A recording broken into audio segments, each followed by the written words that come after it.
Hola, bienvenidos y bienvenidas al lanzamiento del informe anual 2023 del repositorio Algoritmos Públicos. Este evento titulado Algoritmos Públicos, ¿qué sabemos de los algoritmos que usa el Estado? Estamos esperando aquí, se empieza a sumar la audiencia, me toca darles la bienvenida. Soy María Paz Hermosilla, soy directora del GovLab UAI, y voy a ser su anfitriona hoy día, y también me va a tocar presentar los resultados de este estudio. Tenemos un programa muy interesante. Vamos a partir con la bienvenida de la decana de la Escuela de Gobierno de la Universidad Adolfo Ibáñez, Diana Kruger. Luego voy a presentar los resultados del informe. Les vamos a indicar también cómo descargarlo. Y después vamos a tener dos comentaristas de alto impacto, de alto interés, que es Carlos Santizo, de la OCDE, y Tamara Agnitz, de Chile Transparente. Cada uno va a comentar 7 minutos y luego vamos a hacer un panel de preguntas y respuestas de la audiencia, de ustedes. Muchas gracias por estar acá.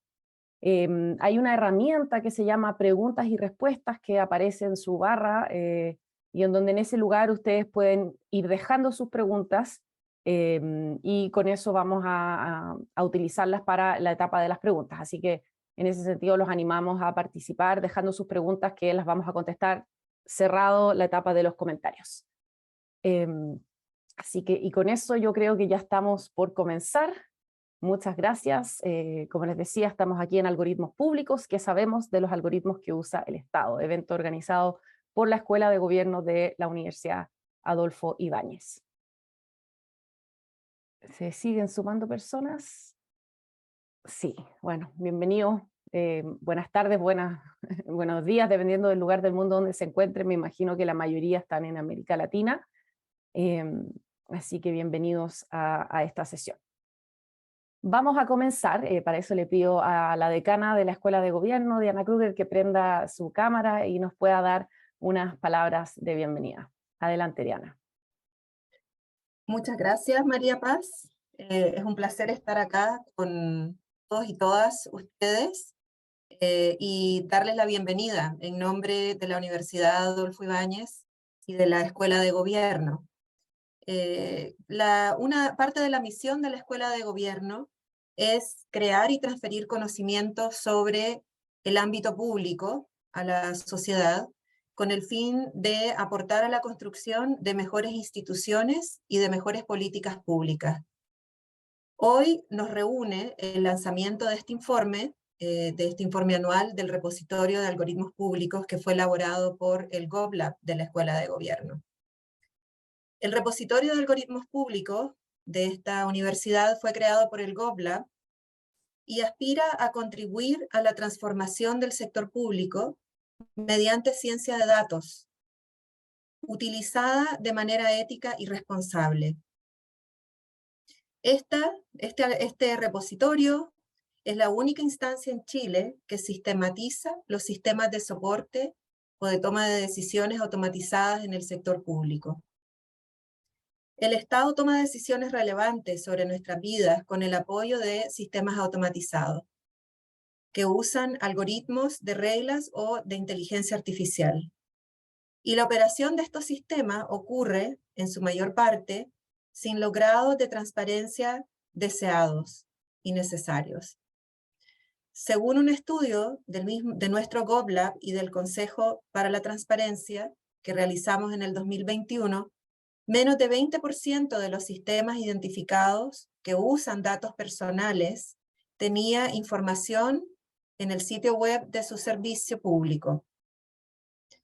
Creemos que debemos aspirar a un porcentaje más alto, ojalá algún día al 100%.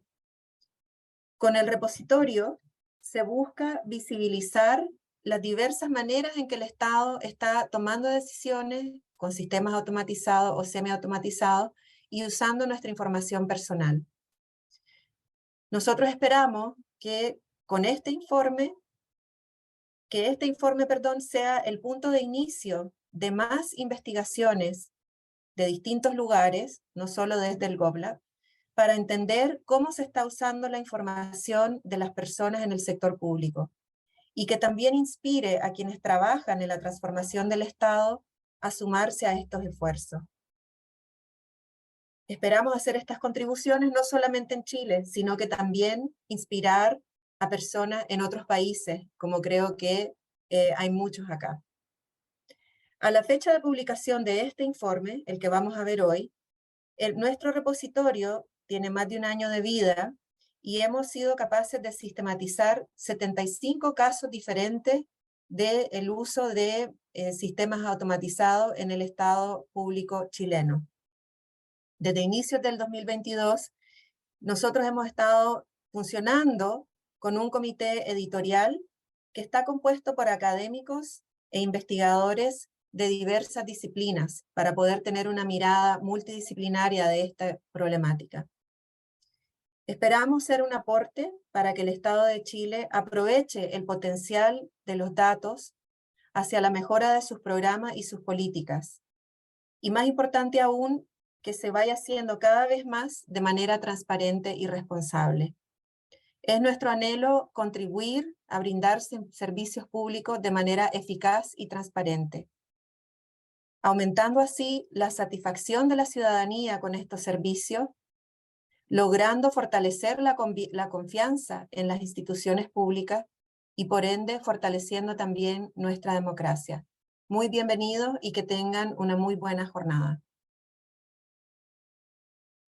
Muchas gracias, Diana, por tus palabras y por estar aquí en este momento tan importante para la escuela y para el GovLab en particular, ¿no es cierto?, de poder compartir esta información de este estudio que hemos estado haciendo. Quería saludar y darle la bienvenida y pedir que prendan brevemente las cámaras a Tamara y Carlos Santizo, Tamara Agnic y Carlos Santizo, agradecerles por su presencia, por poder dar la mirada, ¿no es cierto?, quisimos tener una mirada internacional a través de Carlos y una mirada desde la sociedad civil y desde Chile a través de Tamara, así que agradecerles mucho por su presencia y bueno, ya después de la presentación les vamos a dar 7 minutos a cada uno y después vamos a recibir preguntas de la audiencia para cualquiera de los tres, ¿ya? Así que eso, muchas gracias. Por eso les pido que ahí apaguen las cámaras y vamos a volver a la presentación de los resultados, porque al final esto es lo que nos interesa, ¿no es cierto? Esto es lo que nos convoca. Entonces, les pido me indiquen si está bien, si se ve la presentación bien. ¿Vita? ¿Se ve bien? ¿Sí? Sí, se ve bien. Perfecto, muchas gracias. Bueno, estamos aquí, ¿no es cierto? La pregunta es, ¿qué sabemos de los algoritmos que usa el Estado? ¿Ya? Es una gran pregunta. Y como les decía, si no me conocen, soy María Paz Hermosilla, soy directora del GovLab, es Laboratorio de Innovación Pública de la Escuela de Gobierno. Este es nuestro 7º año de vida, así que estamos muy, muy contentos de compartir acá con ustedes. Gracias a ChatGPT, ¿no es cierto?, la inteligencia artificial está dando mucho que hablar en la prensa últimamente. Ya todos hemos visto bastante cobertura y mucha cobertura también ha sido un poco de situaciones como futuristas, de escenarios como posibles, a veces un poco basados en el temor de lo que esto podría significar, la inteligencia artificial y los sistemas automatizados para las personas y para la sociedad. Hoy la invitación es a aterrizar este debate, ¿ya? Aterrizar esta discusión a lo que realmente está pasando en Chile y en específico en el sector público de Chile a través de la presentación de los hallazgos de este informe, ¿ya? Entonces aquí es realmente bajar la pelota, por decirlo así, a la cancha y ver en realidad de qué estamos hablando cuando hablamos de inteligencia artificial y de algoritmos en el Estado. Y para eso, para enmarcar esta conversación, quería compartir con ustedes 3 definiciones. Por un lado, importante, ¿qué es un algoritmo? ¿Ya? Es un conjunto de instrucciones, un conjunto de pasos que se le asignan a un computador, a un software, para que realice una tarea en particular. Se toman datos, se le hacen ciertas acciones a estos datos, estos pasos, estas instrucciones, y luego sale un resultado que es, en el fondo, este output del algoritmo.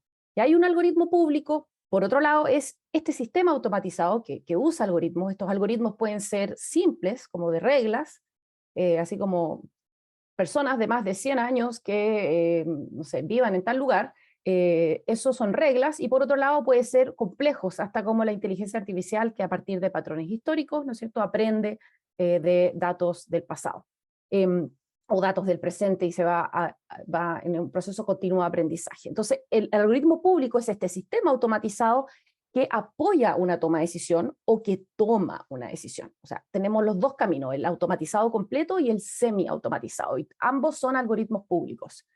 Y finalmente, ¿qué es la transparencia de los algoritmos?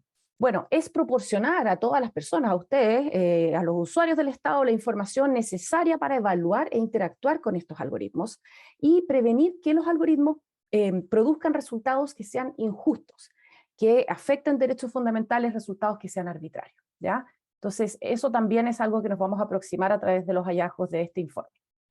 Aterricemos esto con dos ejemplos muy concretos de algoritmos públicos. Imagínense que su empleador les paga una cotización a tiempo, una cotización de seguridad social, pero que por un error de registro de sus datos de identificación, esa cotización no les llega, ¿ya? Y queda en un pozo de cotizaciones innominadas correspondiente a cotizantes no identificados. Este problema es el que motivó a un equipo de funcionarios del IPS en Chile a usar la ciencia de datos para encontrar a estas personas que son dueñas de las cotizaciones. Este sistema, que se llama FuzzyRoot, limpia, transforma, cruza y compara datos de las cotizaciones no identificadas con los datos del registro civil.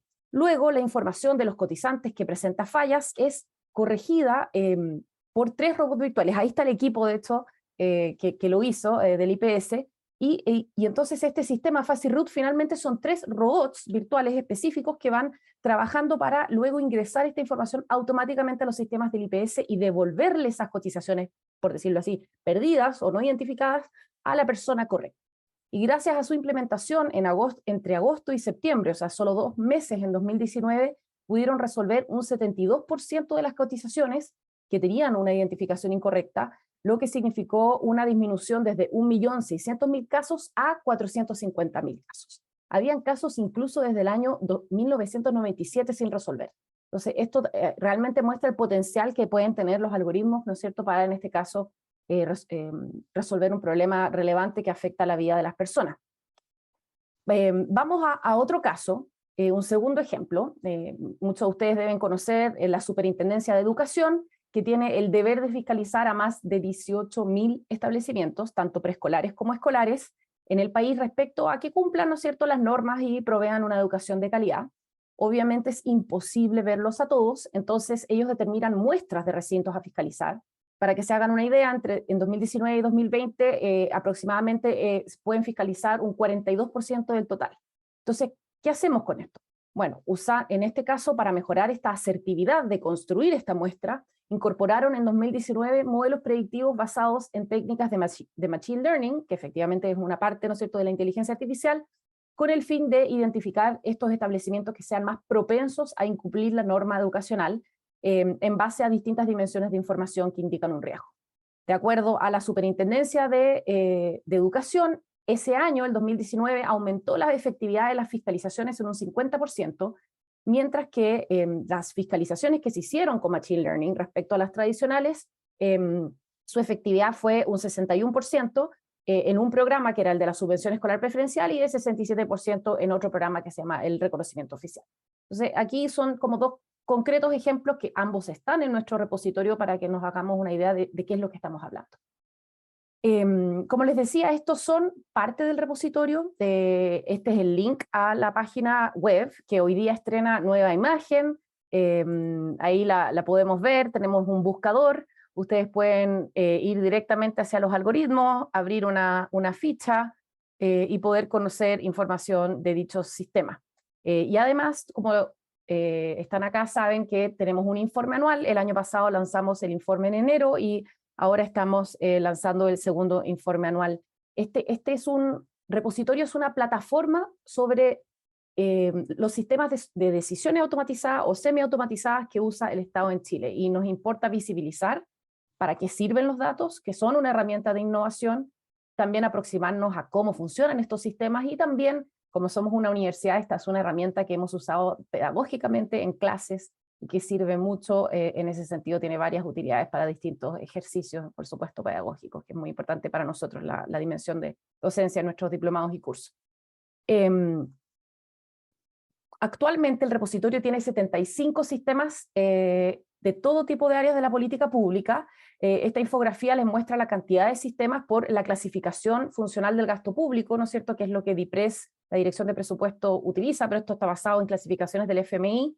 Veamos estos datos de otra forma para hacerlo más claro. Salud y asuntos económicos representan casi la mitad de los algoritmos del repositorio, con un total del 49%. Protección del medio ambiente representa un 12% y orden público y seguridad otro 12%. ¿Qué tipo de tareas realizan los algoritmos en el Estado? Bueno, tomando la clasificación de tareas de automatización elaborada por la OCDE y que se publicó en 2022, un 29% de los sistemas son de reconocimiento y un 28% son de predicción. Hay un 16% que apoyan la interacción del Estado y las personas, lo que se llama el soporte de interacción. Aquí, por ejemplo, caben los asistentes virtuales o chatbots, que se han hecho tan famosos últimamente. ¿Cómo se financian los algoritmos? Lamentablemente, solo tenemos información de la fuente de financiamiento de un poquito más de la mitad de dichos algoritmos, y de estos solamente conocemos el monto en la mitad de esta mitad, por decirlo así. Entonces, lo anterior implica que está disponible la fuente y el monto de financiamiento en solamente el 28% de los sistemas. Ahí tenemos una opacidad importante. ¿Quiénes están ejecutando estos algoritmos? Bueno, en 6 de cada 10 algoritmos públicos participa alguna institución privada, o sea, tenemos un rol importante para el sector privado en el desarrollo de estos sistemas, sea ejecutando exclusivamente, ahí tenemos, ¿no es cierto?, un 35%, o en una alianza público-privada que es un 26%. Y otro dato interesante es que el 43% de los proyectos tienen más de un ejecutor. O sea, aquí la colaboración se está viendo como un elemento esencial para hacer estos sistemas en el Estado. ¿Desde cuándo existen estos algoritmos? Bueno, la mayoría de los algoritmos publicados en nuestro repositorio fueron lanzados entre 2018 y 2021, que por supuesto coincide con un periodo de, ¿no es cierto?, implementación del gobierno digital en el país. Importante, eso sí, mencionar de que nuestro repositorio no es un catastro de todos los algoritmos del Estado, por lo tanto, la muestra que estamos viendo son de los algoritmos que se anuncian públicamente y que nosotros nos enteramos y que tienen un mínimo grado de información pública, ¿no es cierto? Entonces, obviamente no pretendemos, o sea, no es una muestra completa de todos los algoritmos que existen en el Estado, pero sí estos 75 están concentrados entre estos años de 2018 y 2021. Importante también ver cómo se distribuyen en el territorio. La mitad de los algoritmos alcanza todo el territorio nacional, que también esto se condice con la concentración de los sistemas en el gobierno central y servicios públicos. Ustedes, cuando descarguen el informe, van a poder ver que un 79% de los algoritmos fueron implementados por gobierno central y servicios públicos, y por ejemplo solo un 8% por las municipalidades. También se está viendo que esto se está dando más a nivel de gobierno central y con un alcance nacional. Finalmente, como conclusiones y bueno, por supuesto desafíos, los algoritmos están mostrando espacios de generación de valor público en todo tipo de ámbitos de la política pública. Entonces, creemos que hay ejemplos muy interesantes de cómo se puede apoyar la gestión del Estado. Por ejemplo, tenemos 17 algoritmos de salud.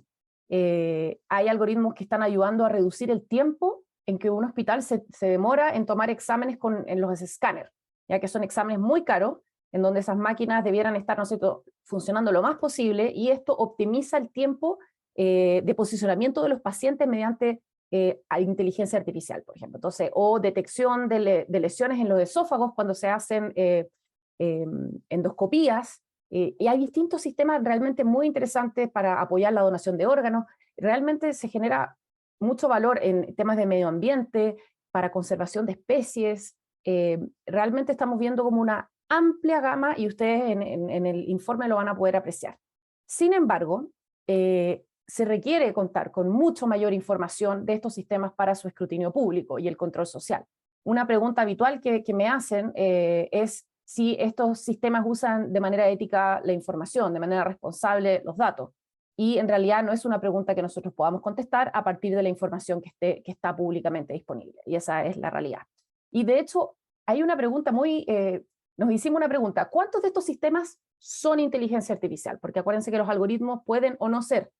Y ni siquiera es una pregunta tan fácil de contestar. Al final hicimos un proxy de la categoría que es declara ser inteligencia artificial, que no es lo mismo que ser. Y en esa revisión de los 75 sistemas encontramos que un 52% de los algoritmos declaran ser inteligencia artificial, pero es imposible poder corroborar eso, ¿ya? Entonces, en ese sentido, esa pregunta tan básica, ¿no es cierto?, que uno querría hacer, con la información pública disponible no es posible realmente saberlo, ¿ya? Entonces, en ese sentido tenemos bastante por avanzar. La buena noticia es que estamos trabajando para aumentar la disponibilidad de información sobre estos sistemas.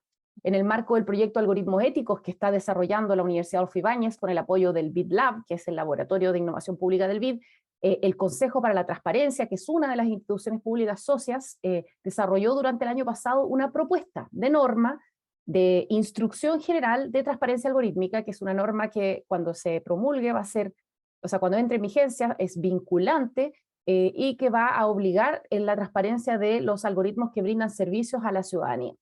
Entonces, este proceso del año pasado, que fue participativo, tuvo talleres con organismos regulados, hubo un piloto de 7 algoritmos con 4 instituciones públicas, y el próximo paso es una consulta pública de esta propuesta normativa, donde esperamos que todos ustedes puedan participar. Así que, por supuesto que la vamos a difundir con mucho entusiasmo cuando el Consejo la publique, y esperamos poder contar con las opiniones de todos ustedes. Así que con esta instrucción, una vez que entre en vigencia, creemos que va a aumentar bastante la disponibilidad de información y eso nos va a permitir, por supuesto, hacer muchas más cosas. Los invitamos a descargar el segundo informe anual del repositorio escaneando el QR que está en la pantalla o en el link que les vamos a compartir por el chat. Quiero aprovechar de agradecer a Daniel Bersovich, investigador del repositorio, quien realizó la mayoría de los análisis que presenté hoy, y también al comité editorial del repositorio, que como decía la decana, está compuesto por un equipo de profesionales y de académicos multidisciplinarios, cuya valiosa colaboración nos ha permitido también llegar a estos resultados. De hecho, los 25 nuevos algoritmos que agregamos este año fueron todos aprobados por el comité, unas discusiones con respecto a si cumplían con los requisitos para estar en el repositorio, así que les agradecemos muchísimo a ellos y a ellas por su participación. Y con eso cierro esta presentación de los hallazgos del repositorio Algoritmos Públicos, y muy agradecida de contar con su presencia.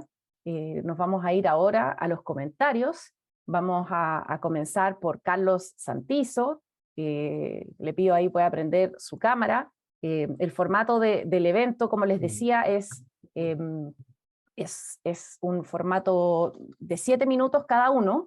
Carlos es jefe de la división que ve todo lo que es gobierno digital en la OCDE, así que adelante, Carlos, con tus comentarios. Sí, muchísimas gracias, María Paz.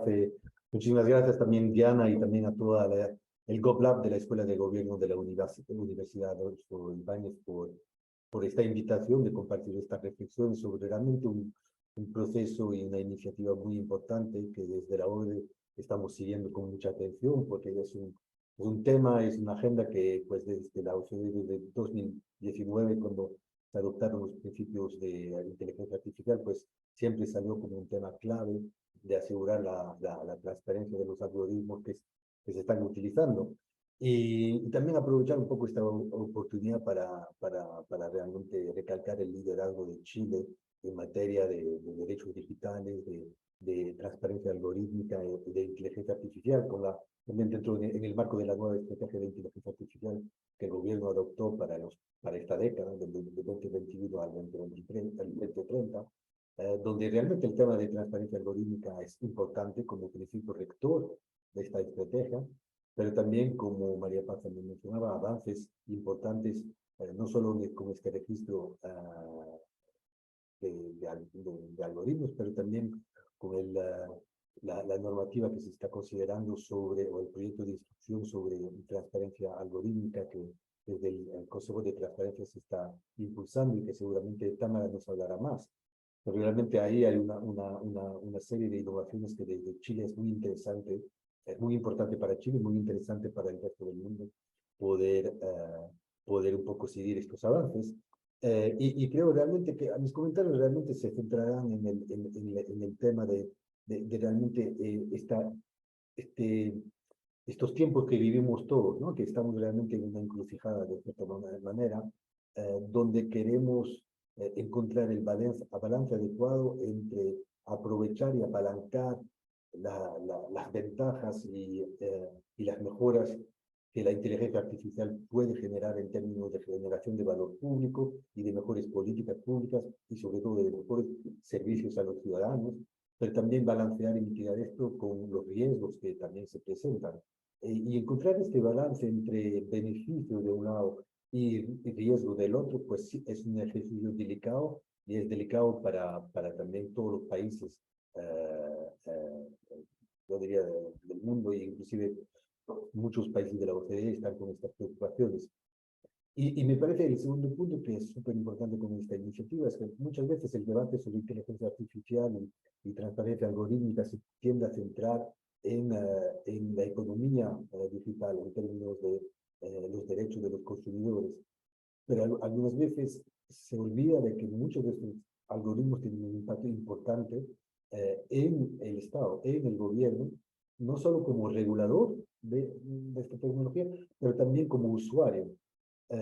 Y de nuevo, entonces ahí creo que desde el sector público en particular hay una responsabilidad mayor de asegurar una buena gobernanza y una transparencia de los algoritmos por una suerte de, o sea, por un principio de duty of care mayor que tiene el sector público en cuanto al uso de estos algoritmos, pero también en términos de las políticas sociales o de las políticas públicas que afectan, porque tienen un impacto también más directo en la población.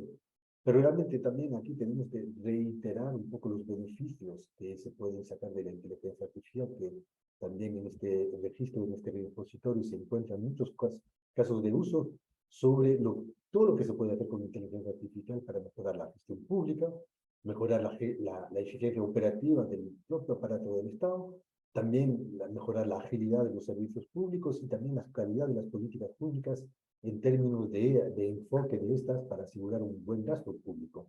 Pero creo que también aquí un desafío que tenemos es que tenemos que asegurarnos que vayamos también más allá de simples, ir más allá de simples casos de usos o de pilotos para tener un escalamiento mayor de estos. Pero al mismo tiempo, bueno, como decíamos, hay un desafío que muchos países se enfrentan, es que pues, este despliegue de la inteligencia artificial debe ser hecho de manera responsable.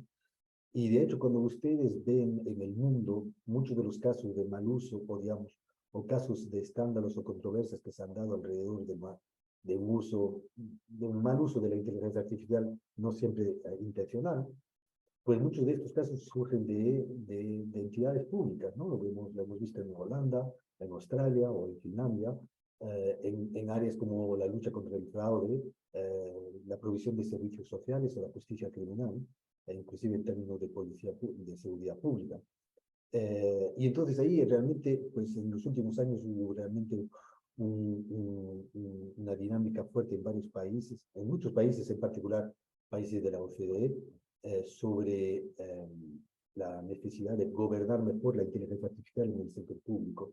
Y ahí igual recalcar que el tema lo hemos venido trabajando también desde la OCDE desde varios años, mirando los casos de usos que se estaban desplegando, las estrategias y las políticas que se estaban articulando alrededor de la inteligencia artificial en el sector público.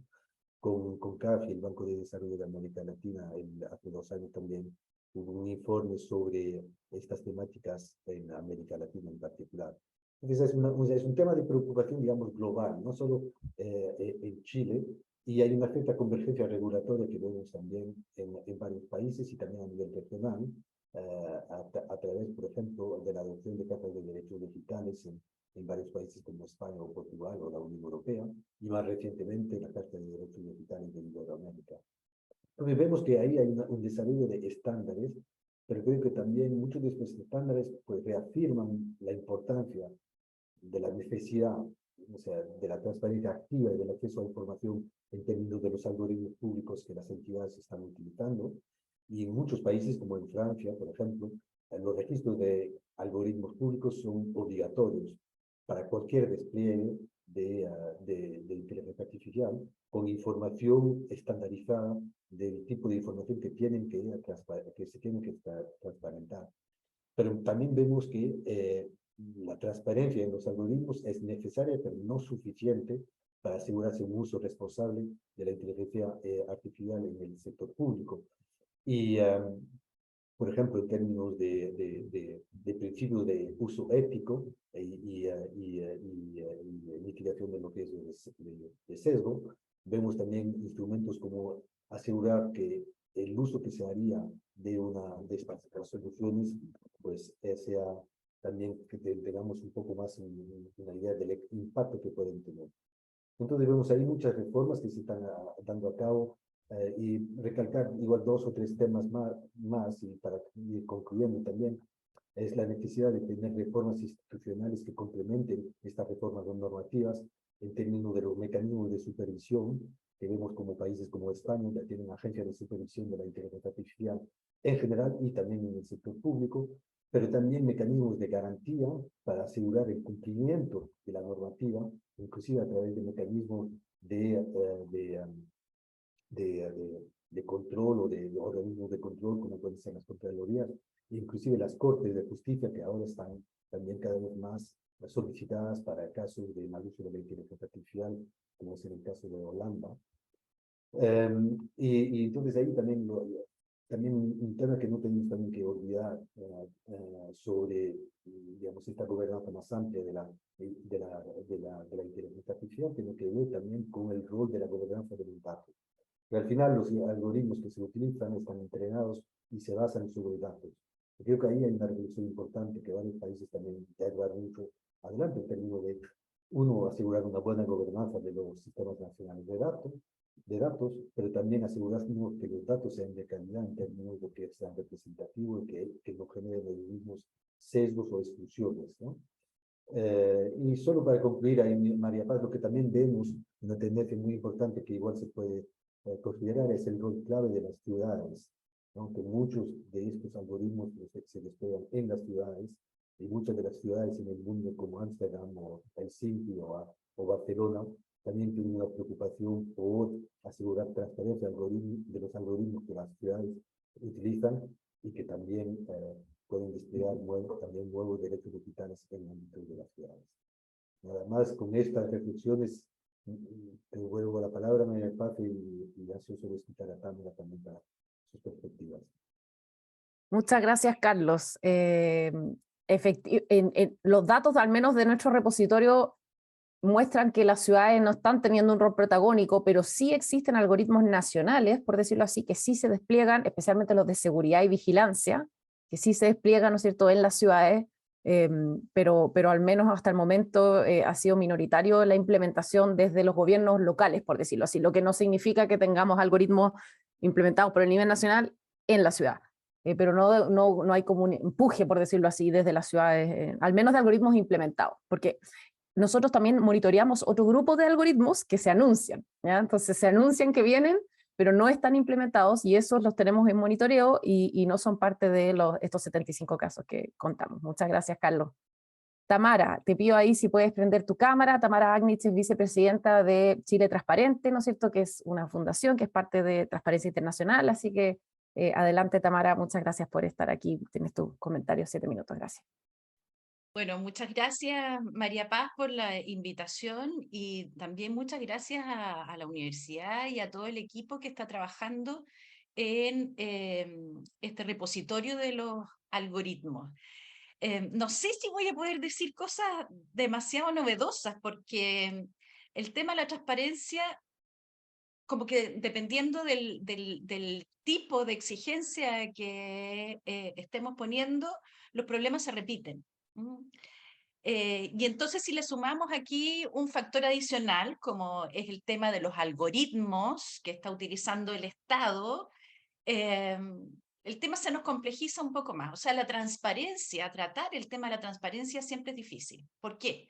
Porque tenemos que buscar un equilibrio, que no es fácil, entre la necesaria información que debe estar disponible para todos con el uso o la protección de los datos personales que están detrás.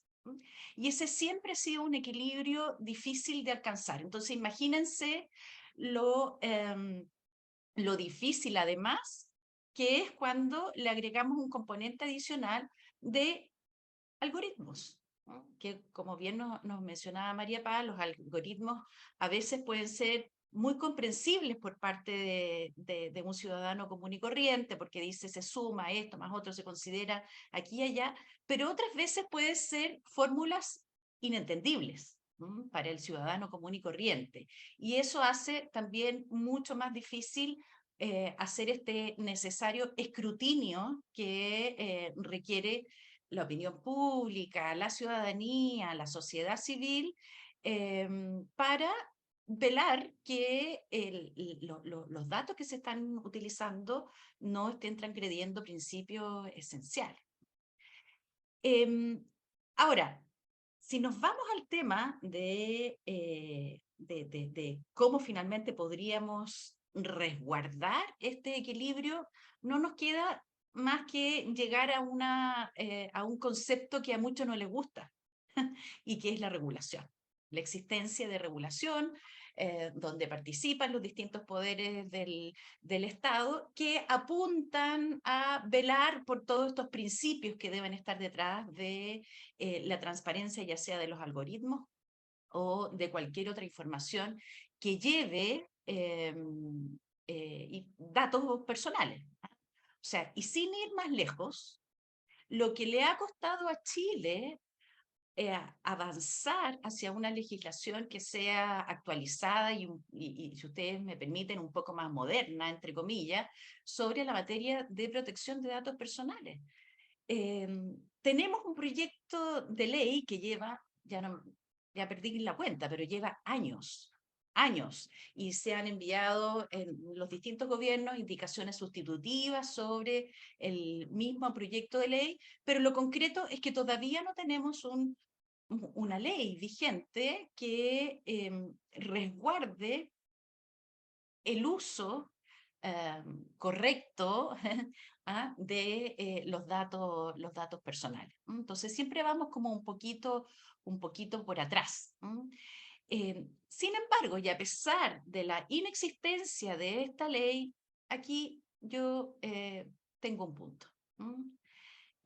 Un punto que es fundamental que la sociedad civil esté permanentemente revisando que los órganos del Estado lo estén cumpliendo. ¿Necesitan acaso los órganos de gobierno una ley para garantizar el cumplimiento de estos estándares, que estos estándares sean claros en torno a la transparencia de los algoritmos que utilizan y que a su vez permita garantizar la confianza pública y el respeto de los derechos de privacidad de los ciudadanos? A mi juicio, no, porque tal cual como mencionó Carlos también, hay principios que deben estar detrás del manejo de toda la información pública. Principios como la ética, como la privacidad, la seguridad, bueno, la propia transparencia, que es en sí mismo un principio. Ahora, los órganos de gobierno o del Estado que manejan, que almacenan, que utilizan información de los ciudadanos, aquí va de nuevo la pregunta, ¿necesitan una ley para asegurarse que cualquier información confidencial o privada que se esté manejando sea tratada de manera responsable y adecuada? Y que además se establezcan mecanismos para la rendición de cuentas y la revisión independiente de los algoritmos utilizados por el Estado, tarea muy relevante que está llevando adelante la Universidad Adolfo Ibáñez y el GovLab. Yo también creo que no. Yo también creo que no. Entonces, ¿por qué se hace necesaria, a mi juicio, la existencia de una ley? ¿Por qué? Bueno, para evitar arbitrariedades, para evitar que de manera unilateral, por ejemplo, se modifiquen los criterios en torno al manejo adecuado, responsable, transparente, resguardando todos estos principios de los cuales ya nos hemos referido, tanto Carlos, María Paz y en este poquito rato yo también, resguardando la confidencialidad de cierta información que siempre están utilizando los órganos del Estado.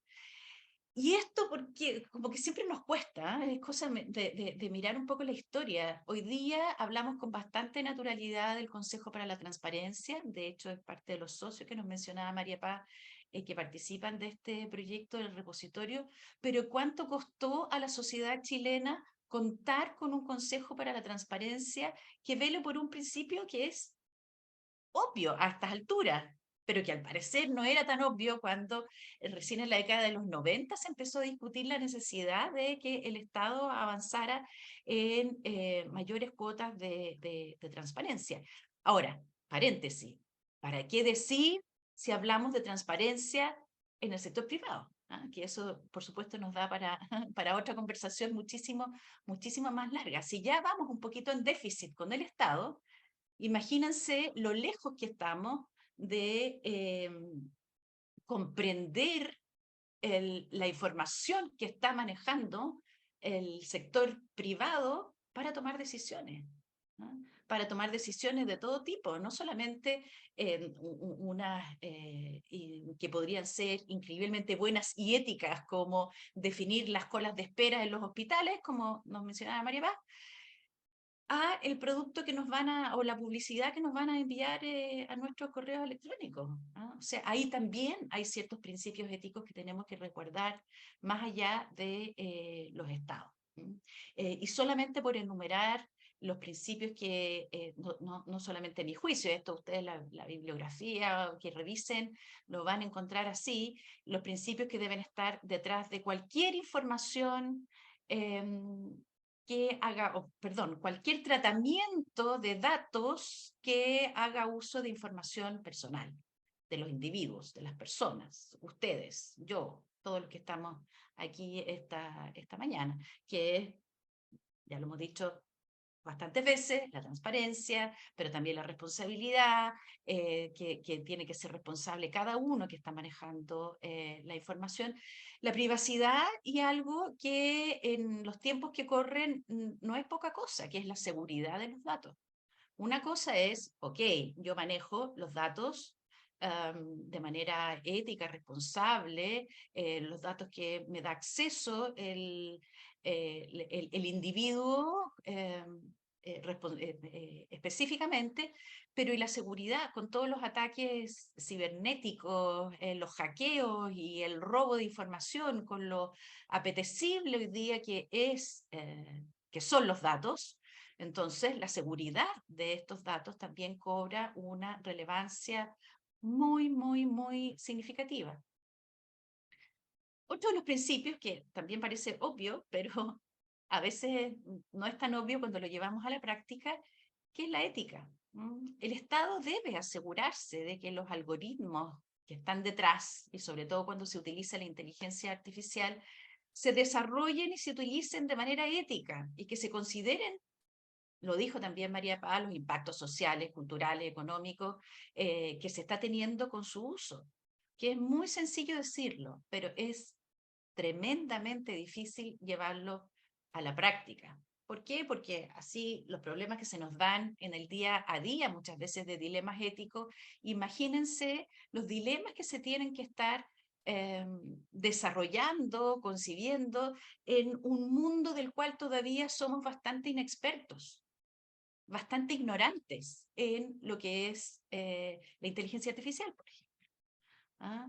Y aquí viene otro de los principios que también me parece fundamental ir avanzando de manera paralela, que es la capacitación y el entrenamiento, no solamente de los expertos, del ciudadano común y corriente, para que sea capaz de entender medianamente si es que no se están transgrediendo, por ejemplo, sus derechos fundamentales y que se puede realizar una supervisión adecuada. Y ahí se desliza otro de los principios, de los elementos que tienen que estar detrás de esto, que es la participación ciudadana. Qué importante es que los ciudadanos comunes y corrientes nos involucremos activamente en todas estas materias que finalmente pueden estar definiendo nuestro futuro. A veces tenemos una ciudadanía bastante pasiva. Y ahí lo que por lo menos desde los organismos como Chile Transparente, que es de donde estoy hablando, tratamos de animar a que los ciudadanos comunes y corrientes se involucren en estas materias que a veces se le pone todo el peso a los estados. Y no, aquí nosotros, ciudadanos comunes y corrientes, tenemos voz, tenemos responsabilidad y sobre todo vamos a tener afectación de las decisiones que se vayan tomando producto del manejo de esta información.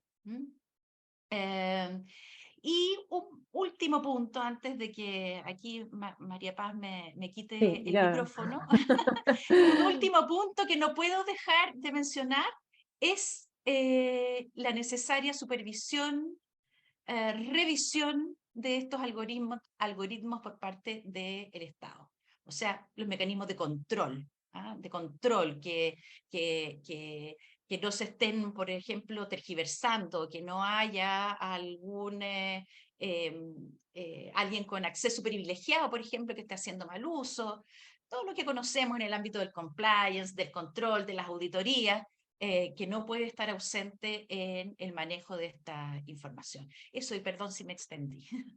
Muchas gracias, Tamara. Pones muchos puntos relevantes sobre la mesa, ¿no es cierto? Y efectivamente, la discusión de la ley de protección de datos personales, el primer proyecto es del 2008 y el proyecto actual está desde el año 2017. Entonces, realmente ha sido muchísimos años en que no hemos podido tener esta protección y efectivamente este tema todavía no está en el ciclo de control de gestión del Estado, ni de auditoría del Estado.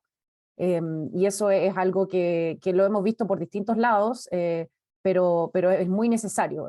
Ahora vamos a publicar, por ejemplo, un algoritmo que no está todavía en el repositorio, que es que se usa con todas las víctimas de denuncia, o sea, de violencia intrafamiliar, ¿ya? Entonces, cuando tú denuncias en cualquier organismo, se aplica ese algoritmo y te establece un nivel de riesgo. Ese algoritmo tiene muchos años, es bastante, o sea, dicen que se hizo un estudio de validación, no está publicado, no conocemos su fórmula, y el año pasado hubo más de 80.000 denuncias. Entonces, ¿cómo es que tenemos que ver la calidad, ¿no es cierto?, de esto sirve o no sirve? Tiene que haber un control de calidad, por decirlo así, de estos sistemas. Así que, bueno, vamos a ir a las preguntas. Tenemos 3 preguntas o 4 preguntas. Por ahora, y los invitamos a hacer las preguntas, así que gracias, Carlos, por prender tu cámara. Nos preguntan, aquí entra un tema bastante espinudo, pregunta Eduardo Cáceres, en el uso de algoritmos en el ámbito de la fiscalización, me interesaría conocer su experiencia respecto de la decisión de transparentarlos. ¿Hasta dónde llegar con la transparencia de este tipo de algoritmos, los de fiscalización, sin ir en contra de la efectividad de la fiscalización? No sé si alguno de los dos quisiera hablar. Ya. Bueno, adelante. yo en mis vidas pasadas he sido reguladora, fiscalizadora, así es que creo que puedo dar algunas luces de esta materia. La transparencia siempre debe ser un principio que esté presente, ¿verdad? Pero tal cual como nos preguntan, ¿qué tanto se puede afectar la fiscalización? De acuerdo. Entonces, podemos mantener en un ámbito de la reserva previo a la fiscalización, pero una vez que hemos fiscalizado, el fiscalizado tiene derecho a saber los elementos que se han considerado para establecer, por ejemplo, ese programa de fiscalización. ¿Para qué? Para chequear que se estén cumpliendo todos estos principios, aunque no se estén afectando los derechos, etc. O sea, la transparencia sí, pero no es siempre 100% de transparencia todo el tiempo.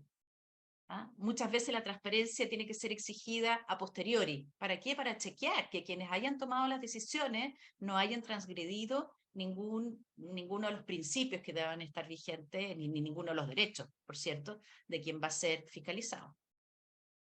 Gracias, Tamara. Carlos, no sé si quieres agregar algo en ese punto.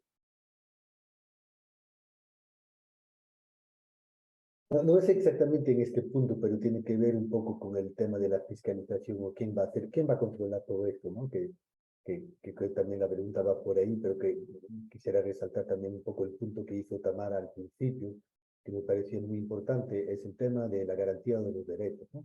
Y de cierta manera, algunas veces puede existir tensiones entre derechos que hay que resolver. El tema de acceso a información y protección de datos es clave, y todos estos debates alrededor de inteligencia artificial y algoritmos que replantean la definición necesidad de buscar este equilibrio. Creo que algunos países como México, pues, han logrado, digamos, de una cierta manera, una solución en el sentido de que el órgano garante de ambos derechos es el mismo, que tiene que resolver las tensiones y contradicciones que puede haber entre ambos derechos para poder cumplir, ¿no? El Instituto Nacional de Acceso a Información y Protección de Datos de México, pues es de los pocos, ¿no? Donde el mismo órgano garante tiene que ver con esto. O sea, tiene que velar por ambos derechos y por ende resolver tensiones y contradicciones que se puedan presentar. Pero también el tema del control es una temática importante porque, pues, creo que también hay cada vez más entidades de control que están interesadas sobre cuál va a ser su papel en este nuevo mundo de los algoritmos y de la inteligencia artificial. Por ejemplo, las contralorías, ¿no? La Contraloría, pues, usa la inteligencia artificial para hacer su labor de auditoría mejor, pero también pueden tener un papel en cómo van a auditar los algoritmos del sector público. Varios países como Estados Unidos, o Holanda, o Noruega, o Inglaterra, en las contralorías ya están pensando en cómo van a auditar el cumplimiento el cumplimiento de la normativa exigente y de los estándares existentes por las entidades públicas. Pero ahí plantea un papel sobre la gobernanza del control de este espacio que también es desafiante, más allá de los principios que lo rigen. Gracias, Carlos, gracias, Tamara. Efectivamente, la discusión sobre la transparencia de los algoritmos de fiscalización, ¿no es cierto?, es una discusión importante porque hay una categoría de opacidad que es la opacidad intencional, ¿no es cierto?, que es cuando yo, por no disminuir la efectividad del algoritmo, voy a tener que ser más opaco. Pero ese grado de opacidad no tiene por qué ser total.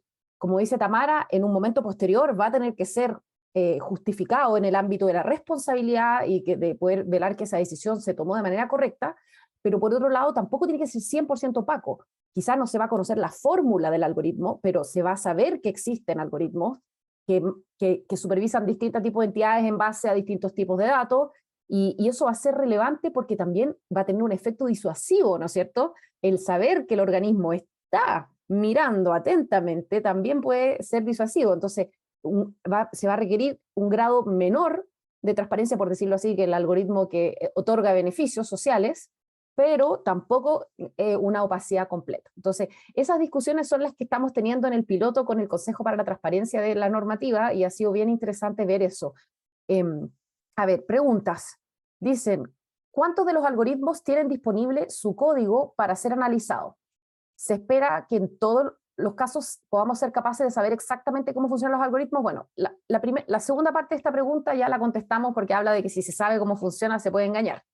Pero voy a contestar la primera parte. ¿Cuántos de los algoritmos tienen disponible su código para ser analizado? Muy pocos.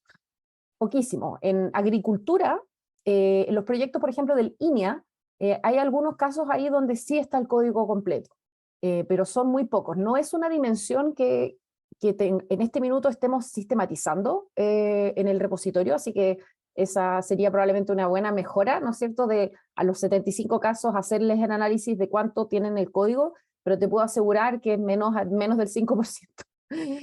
O muy poco, ¿ya? Pero gracias, yo creo que vamos a tomar esa sugerencia, la vamos a conversar en el comité editorial, y yo creo que podría ser interesante que uno de los campos sea, ¿hay código disponible o no? En este minuto, muy poco, muy poco. Pero si quieres buscar código, filtra por asuntos económicos, y ahí los de agricultura, algunos de esos tienen. Bueno, esa pregunta la contesté yo. A ver, más preguntas de fiscalización. Dice, me gustaría saber si es posible que una institución pública como un gobierno local pueda reducir algunos de los algoritmos públicos. En el caso afirmativo, ¿cuál sería el proceder? Yo creo que esto es algo que quizás Carlos pueda comentar, pero con la información que hay en el repositorio no es posible, por decirlo así, reutilizar los algoritmos. Sí hemos visto casos, por ejemplo, de una funcionaria de un hospital que nos contacta porque vio un algoritmo en otro hospital que le parece interesante y nos pregunta si lo podemos poner en contacto, y no siempre conocemos a los desarrolladores, pero cuando los conocemos, por ejemplo, ahí tratamos de hacer esa conexión. Entonces ahí se puede, por decirlo así, tratar de replicar ese aprendizaje, pero no es que hay librerías de algoritmos como disponibles para replicar. No sé, Carlos, si en otros países tú conoces experiencias donde una institución local podría reusar el algoritmo de otra institución. No, es una buena pregunta, también, María Paz, porque hay un debate bastante intenso sobre, de hecho, si los algoritmos públicos tendrían que ser en código abierto para poder ser reutilizados por otras entidades públicas, ¿no? Y de hecho hay una discusión actualmente a nivel internacional, en particular en Naciones Unidas en el G20, sobre lo que se habla de bienes públicos digitales, ¿no? Es decir, soluciones de código abierto que pueden ser replicadas en otras instituciones o en otros países. Luego, por ejemplo, un caso muy concreto y un poco trágico también, que tiene que ver con el reuso de los sistemas de código abierto de Estonia en términos de gestión de datos y sobre todo de identidad, el Xroll, que ha sido reutilizado por Ucrania para poder permitir el despliegue rápido de soluciones digitales de identificación y de pagos digitales, se llama el DIA en Ucrania, sobre la base de desarrollos y de algoritmos que han sido hechos en código abierto, ¿no?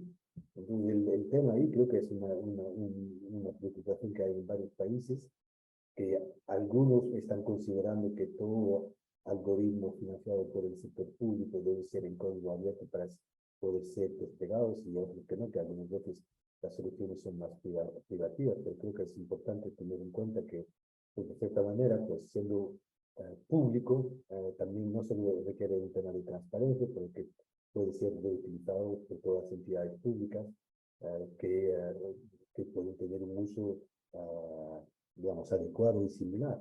Entonces creo que me parece que es un principio interesante y es un principio que está siendo discutido en varios ámbitos para no solo permitirlo, ¿no? Pero casi ser una condición del financiamiento público de algoritmos de inteligencia artificial. Y perdón, y eso lo voy a, María Paz, vuelve a mi punto que tú has hecho, ¿no? En el caso de Chile, lo ves en particular por lo que están desarrollados a nivel de gobiernos locales y de ciudades, cuyo pues, replicabilidad en otros contextos es mayor. Gracias, Carlos. Para cerrar, voy a un poco fusionar dos preguntas. Una es, ¿qué elementos son importantes para dar mayor transparencia a los algoritmos públicos, perdón? ¿Qué elementos son importantes para dar mayor transparencia a los algoritmos públicos? Y otra pregunta que habla de qué normativas de transparencia debieran regir para los algoritmos desarrollados por empresas privadas y que se aplican en temas públicos, y cómo se espera que la nueva ley de transparencia aborde este tema. ¿Ya? Así que vamos a partir por Tamara, cortito porque estamos ya en la hora de cierre. A ver, yo creo que lo fundamental es tener en consideración o tener arriba de la mesa todos estos principios que enumeramos. La cosa de la ética, la cosa de la responsabilidad, de la seguridad, todo eso tiene que estar presente y equilibrado, ya sea en una ley, ya sea en una reglamentación que puede dar una institución reguladora, o en un protocolo de una organización del ámbito privado, en una política interna de, no sé, COPEC, Lipigas, lo que sea. Perfectamente es posible resguardar este equilibrio con las definiciones que se hagan internamente en una regulación específica. Gracias. ¿Carlos? No hay mucho que agregar, ¿no? Pero solo también tener siempre en mente que, pues, en esto, al final lo que está en juego es la confianza. La confianza que los ciudadanos tienen en las entidades públicas para resguardar, digamos, la privacidad de sus datos. Y el tema de seguridad de datos, que sea público o privada, debe ser garantizada. Pero entonces creo que ahí hay el tema que ahora también se está mucho debatiendo es cómo garantizar seguridad y confianza en no solo el uso por el sector público o privado, pero también el intercambio de datos que nutren estos algoritmos entre el sector público y privado, que hemos visto durante la pandemia. si muchas de las empresas privadas no hubieran abierto sus datos para poder, en particular las telcos, o sea, las de telecomunicación, para poder un poco ver mejor cómo se estaba desplazando la pandemia, hubiera sido muy complicado. Creo que ahí el nuevo horizonte de este debate tiene que ver con las regulaciones, no solo del uso de los datos que se usan en los algoritmos en el sector público o privado, pero el intercambio entre público y privado para desplegar soluciones que generen mejores servicios y también al final les guarden la confianza. Muchas gracias, Carlos. Muchas gracias, Tamara. Y gracias a todos. Llegaron muchas preguntas, pero no tenemos lamentablemente el tiempo para contestarlas. Les agradecemos a todos por su participación, invitarlos a descargar este informe. Voy a volver a publicar ¿cómo se llama esto? El QR, ¿cómo se llama? Para que todos, ya estamos tan acostumbrados con los menús de los restaurantes, ahora podemos usar el QR para descargar el informe, y además le pido a mis colegas que lo puedan compartir en el link. Invitarlos a leer este informe, a explorar los algoritmos, que los pueden explorar tanto por ámbito del gasto público, por objetivo de desarrollo sostenible, por región. Entonces son ámbitos que podemos aproximarnos desde distintas miradas a los algoritmos públicos. Agradecerle también a la decana de la Escuela de Gobierno, Diana Kruger, por su participación en este evento, e invitarlos a descargar, a leer el informe y que tengan un muy buen día. Adiós.